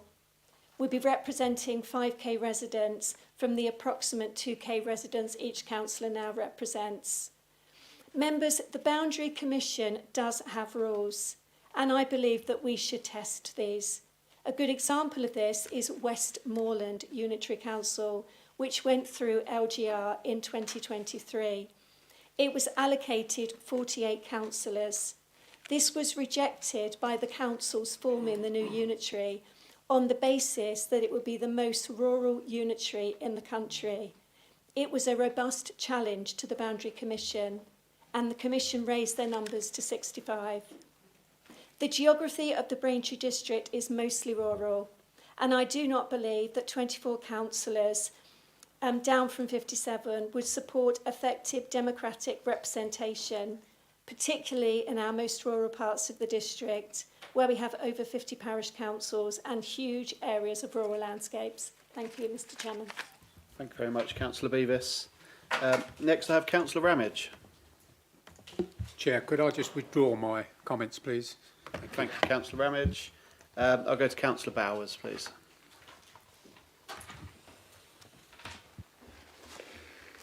Thank you, Chairman. Tonight we are here to discuss probably the most important item that we have or will ever do as councillors, due to its significant impact for our residents of all ages. We need to provide a preference after reviewing the evidence, something the leader has referenced on many occasions in this chamber, and that is what I have done and I intend to do. With my specific area of interest as Cabinet Member responsible for finance, I would like to discuss a matter of great importance: the financial modelling and cost differentials between various business cases. Specifically, I want to highlight why a 3 unitary model is not only more cost effective, but also a superior choice compared to a 4 or 5 unitary model. First and foremost, let's talk about costs. It's a simple fact that some costs are fixed regardless of the number of authorities. However, setting up, especially 5 unitary authorities, will inevitably cost more than setting up 3. This is because the tasks need to be repeated more times, with more roles leading to higher expenses. This common sense observation seems to be overlooked in the 5 business case, or it just seems that the numbers provided just don't stack up after closer scrutiny. Additionally, the process of disaggregation and aggregation adds to the costs. Disaggregating Essex, Southend and Thurrock into 5 unitaries will incur substantial expenses, especially compared to the 3 model. These costs must be considered when evaluating the overall financial impact of the different models. Moreover, the IT costs associated with transitioning seem to have been grossly understated in the 5 business case. Transitioning to a larger authority level from the current setup will involve significant expenses. For example, the current IT infrastructure in districts does not compare to that in larger authorities. This discrepancy is not adequately reflected in the 5 business case, which is a major concern. It is surely basic common sense and completely understandable when you compare any larger organisations with smaller organisations. Now let's turn our attention to the benefits. When we look at the benefits attributable to local government reorganisation, excluding the disaggregation cost, the benefits in the models appear quite similar. However, the transformational benefits present significant issues. To explore this further, using unit costs for children's services and cherry-picking favourable numbers does not provide a sound business case. Ignoring Essex numbers and using irrelevant data from other regions further undermines the credibility of the 5 business case. The assumption that differences in unit costs can be entirely explained by population size is flawed. If this were true, all councils would be the same size, which we know is just not the case. Savings based on benchmarking would just not be included in any MTFS, and the 5 business case in particular has real issues in this approach. Labour market differences between regions also play a crucial role. For example, the labour market in North Essex is very different to that in South Essex. Unemployment levels in Braintree are much lower than that in Southend, making it unrealistic to replicate Southend's model across Greater Essex. Furthermore, the driving force behind the 5 business case seems to be influenced by social care and children's services authorities in South Essex, who may not fully understand the labour market dynamics in North Essex. Moving on to the specifics in reference to my feelings that the 3 unitary model is far superior to a 4 or 5 model. Financial sustainability. 3 unitaries minimise additional costs and reliance on the reserves. Efficiency. 3 unitaries reduce service duplication more effectively than 4 or 5. This aligns with the government criteria that efficiency should be identified to help improve council's finances and make sure that council taxpayers are getting the best possible value for their money.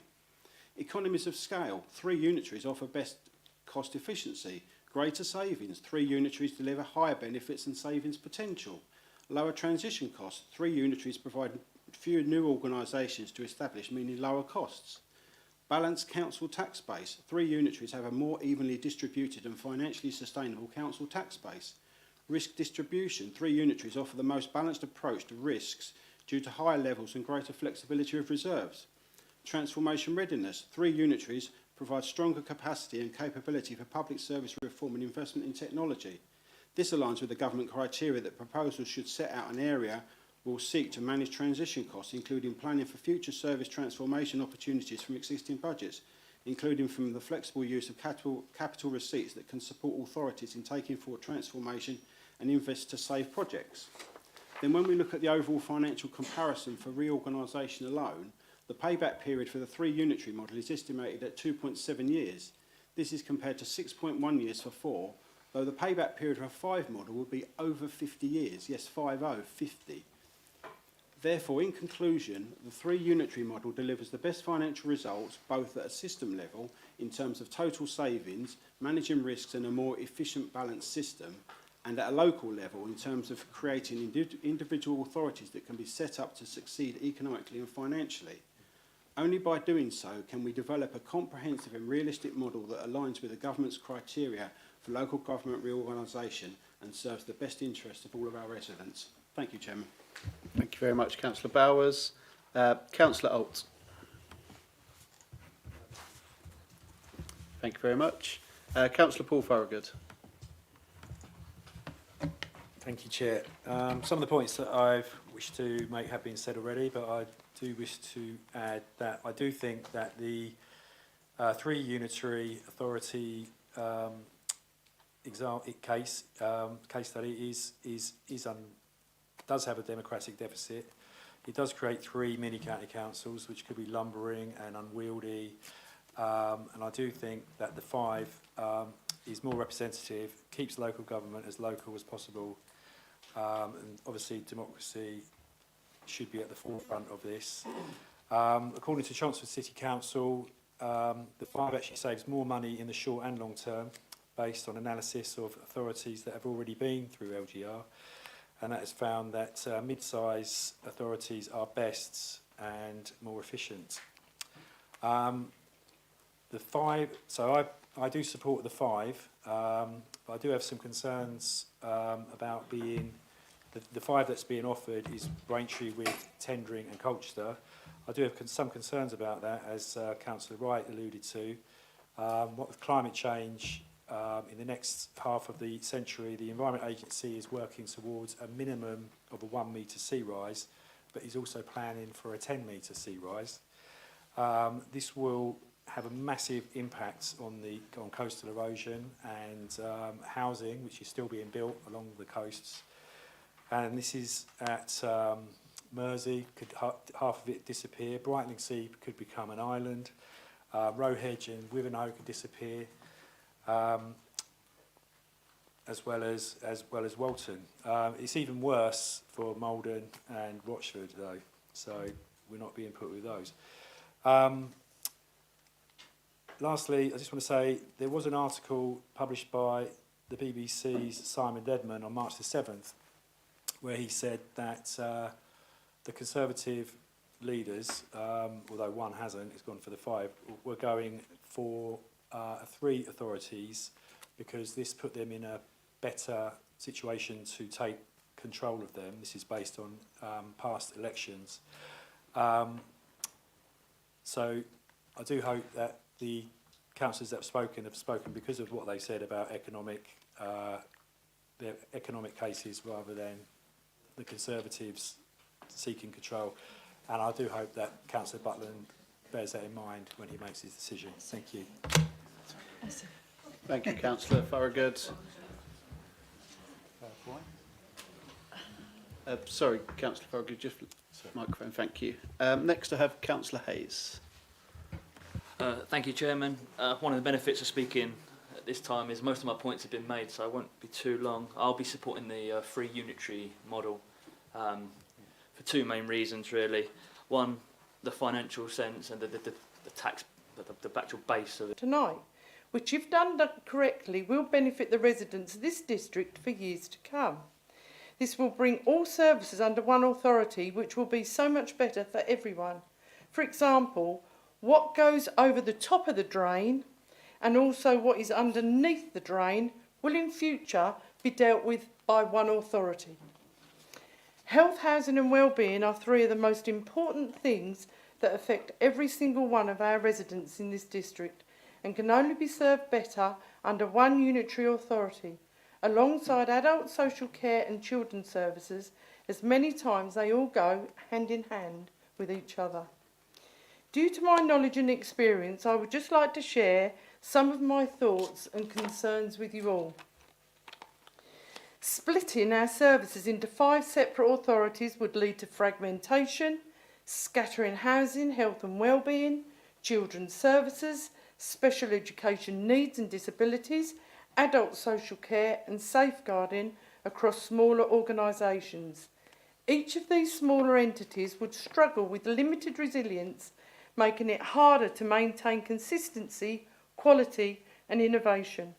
The duplication of senior leadership, commissioning, placements and specialist teams would waste resources and drive up costs in an already financially pressured system. Moreover, smaller authorities often face workforce instability. They struggle to recruit and retain skilled social workers, teachers and foster carers, leading to higher agency use and weaker practices. For example, Essex County Council currently have 10 agency workers in children's services. However, my understanding is that both Southend and Thurrock have more than 50 agency staff. Braintree District Council also struggle with recruitment across many service areas. Therefore, we need to be looking at an option that will look to improve that significantly, and 3 compared to 4 or 5 would give us the best chance moving forward. Financial fragility is another concern, as smaller councils would have much smaller tax base and reserves, making them highly vulnerable to demand spikes or overspends. Additionally, the negotiation leverage with providers of residential care, fostering and SEND placements would be weakened, risking price inflation. What this would mean is by having 3 authorities, we would be able to negotiate with providers of residential care for both children and adult care, fostering and SEND placements because of scale. Fragmenting into 5 weakens negotiation leverage and risks price inflation. The people of this district will expect us to submit a model that will provide the best housing service, wellbeing service and a best care service in adults and children at a financially resilient cost to them. Why I think 3 authorities is better for our district. 3 local authorities strike a better balance between scale and local identity. 3 councils provide a sufficient size to keep services strong, financially resilient and professionally attractive while still being locally connected.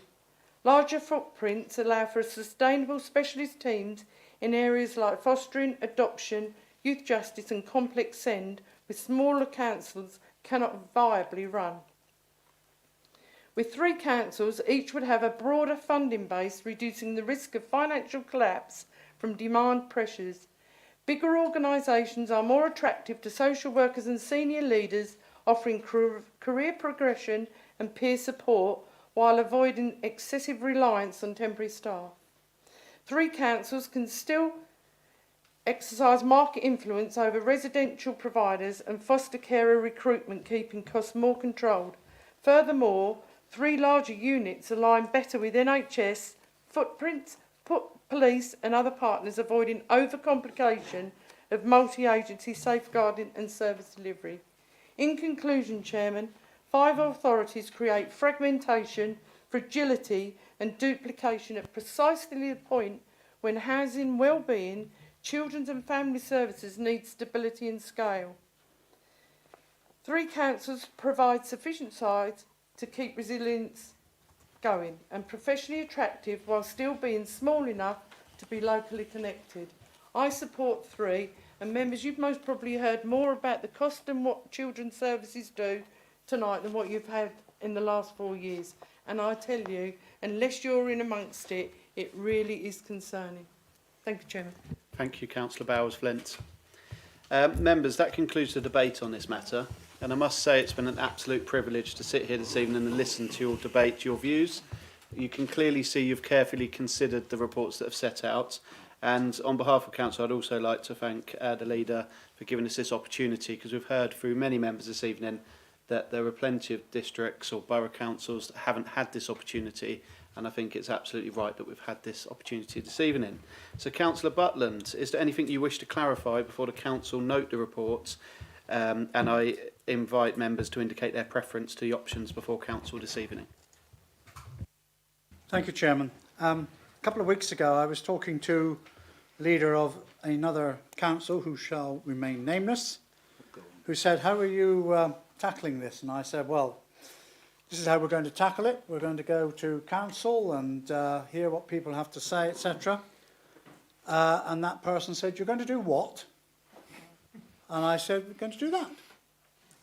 And through you, Chairman, tonight I am the proudest council leader in the whole of the county. I think the quality of the debate, and by my reckoning, over half the membership, not just people here tonight, but half the membership of the council have participated in the debate tonight. And I mean, this was a chance. It was a bit of a chance. I could have come here tonight and nobody spoke, and I really would have looked a fool and confirmed the thoughts of the colleague I was talking to. But I'm really delighted at the quality of the debate that has taken place. I think what it has shown is that there's no silver bullet. There's no one case which is right and everything else is wrong. There are strengths and weaknesses in each. Some might be stronger financially, some might be stronger democratically. It will be up to you, colleagues, to determine the point that Councillor Hooks was using, whether you do the gut or the head or whatever, but it will be entirely up to you. But I am just delighted. I think if anybody wants to see really good local government in action, then they just need to watch this meeting this evening. Because I've watched many others, and quite honestly, it was hardly worth them turning up for a meeting. So I really am proud, and I really would, through you, Chairman, want to thank every member here, because the variety of views that have been made, and people clearly, there's a lot of paper, and I don't think everybody has read every single page. If they have, they've done better than I have in the short time we had available. But they really have got, I haven't heard any comments tonight. As I heard watching a corporate scrutiny at county the other day, where people were making statements which showed they didn't really understand what it was about. So can I thank you from the bottom of my heart on that. Clearly, now it is up to you. I hope you will make your views known, and but thank you so much for the time, the effort, and the high quality of debate that we've had this evening. Thank you, Chairman. Thank you very much, Councillor Butland. Thank you ever so much, also members. And as set out in the recommendations within the reports, Council is being asked to note the reports. So before I invite you to indicate your preferred proposal, please can we indicate the report has been noted by a way of hands? Thank you very much, members. The report has been noted. So finally, members, we're invited to indicate our preferred proposal from the four before us this evening. This is not a vote on which option this council will be supporting, but rather an opportunity for us to give an indication which will inform the considerations of the leader ahead of the submission on the 26th of September 2025. So shortly, members will be asked whether they support the 3 unitary authority, the 4 unitary authority from Rochford, the 4 unitary authority from Thurrock, or the 5 unitary authority proposal. Should any member not wish to give an indication this evening, please simply say abstain when your name is called. I'll now hand over to Dan Gascoigne, our Chief Executive, to call each name in turn. Thank you, Chairman. Councillor Abbott. 5. Councillor Abram. 3. Councillor Alt. 3. Councillor Ayton. 5. Councillor Beavis. 3. Councillor Bowers. 3. Councillor Bowers-Flint. 3. Councillor Butland. Abstain. Councillor Coleridge. 3. Councillor M. Cunningham. 3. Councillor T. Cunningham. 3. Councillor Dervish. 3. Councillor Diamond. 5. Councillor Finch. 4. Councillor Finken. Aye. Councillor Garrod. 3. Councillor Green. 5. Councillor Hayes. 3. Councillor Heath. 5. Councillor Holland. 3. Councillor Hooks. 3. Councillor Jeffries. 5. Councillor Mason. 5. Councillor Monday. 3. Councillor Parker. 3. Councillor Pell. 3. Councillor Prime. 3. Councillor Rajiv. 3. Councillor Ramage. 3. Councillor Ricky. 3. Councillor Schwer. 3. Councillor Spray. 3. Councillor Staines. 5. Councillor B. Taylor. 4. Councillor W. Taylor. 3. Councillor M. Thorogood. 5. Councillor P. Thorogood. 5. Councillor Van Dulken. 3. Councillor Walters. 3. Councillor E. Williams. 3. Councillor T. Williams. 3. Councillor Wrench. 3. Councillor Wright. 4. Thorough. Thank you.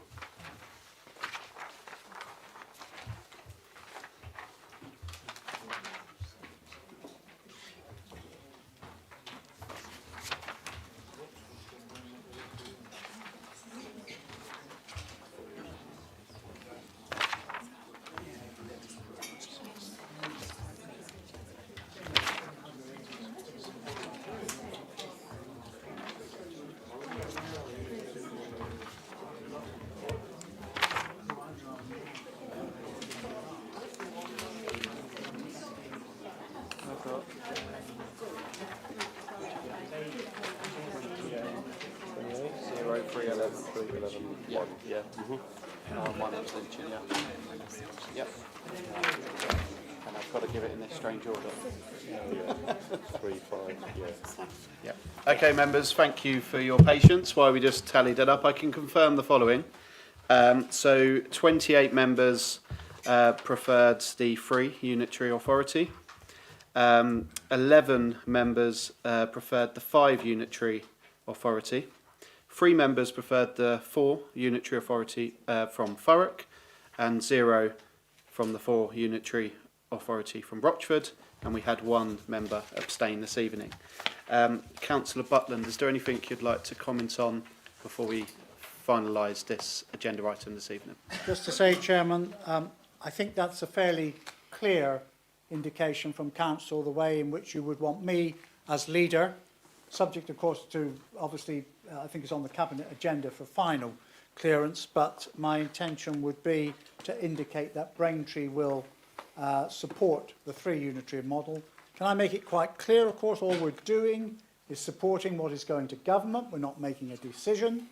That government now, when it receives those on the 26th of January, between then and the autumn, will decide which of the 4 cases, 4 business cases it will wish to consult on, if any of them, and it will then make a decision in the light of that consultation sometime in March.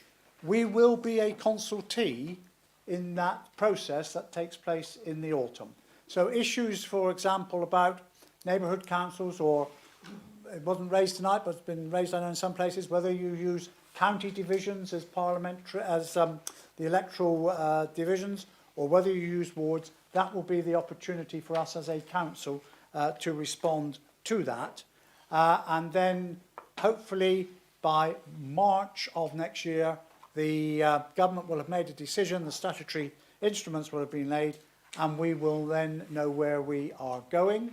But in the meantime, I can assure members that we will continue to work closely with Colchester and Tendring on how we move forward, on the basis that that possibly is likely to be the most certain area that we will be involved as a council, because we just can't sit and wait until the government makes this huge amount of work that will need to be done. But thank you again for the quality of the debate, and thank you for the support and help you've given me in terms of how we go back from this council as to which which proposal we will sign up to. I can now move out of the loneliness of the far right-hand column of not having made up our mind into one of the others. Thank you very much indeed. Thank you, Councillor Butland. We will now proceed with agenda item 6, which is the timetable of council meetings. We are asked to note the meeting dates of full council for the remainder of 2025 and 26. You may have noticed there is an extra meeting that's been put in to deal with issues around the local plan. So please can I take it that the meeting dates of full council for the remainder of the year have been noted? Thank you, members. The dates have been noted. This item concludes the business for this evening. Thank you for your attendance and participation at this evening's meeting, and those to watching on the Council's YouTube channel. The recording of this meeting will be published on the Council's YouTube channel as soon as possible. Members, please be reminded that the next meeting of full Council will be held on the 27th of October at 7:15. Calendar invites have been circulated. Thank you very much. I wish you a very, very good evening, and this meeting concludes and finishes at 9:24. Have a good evening, everybody. Thank you.